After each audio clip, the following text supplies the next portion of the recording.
Пайгамбар саллаллаху алейхи вассалам айткан, мен үммөтүмдөн Алла Таала вада берди, 70 миңди эсеп китепсиз, азапсыз бейишке киргизем деди. Кийин 70 миңдин ар бир миңине дагы 70 миңден. Кийин Алла субхана ва таала өзүнүн кудретин учу менен 3 уч дагы киргизет деди.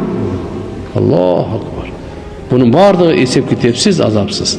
Алар кимдер дегенде, палчы, көз ачык бакшыга барбагандар деди. Алла Таалага гана тобокел кылгандар деди. Мына ошолордун сыпаттары ушундай.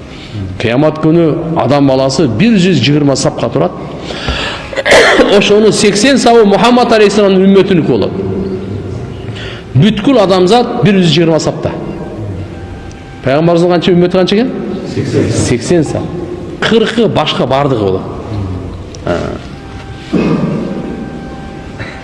Абу Зар разияллаху анхудан хадис.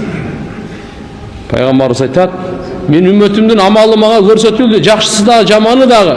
Көрдүм дейт, алардын жакшы амалы эмне экен десе, жолдон ыза жетип келе турган нерсени алып таштоо.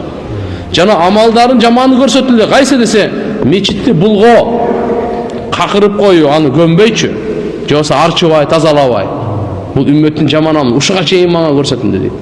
Демек, эгерде биз жакшы амал кылсак тугандар, пайгамбарыбызды Алла Таала кубандырат экен.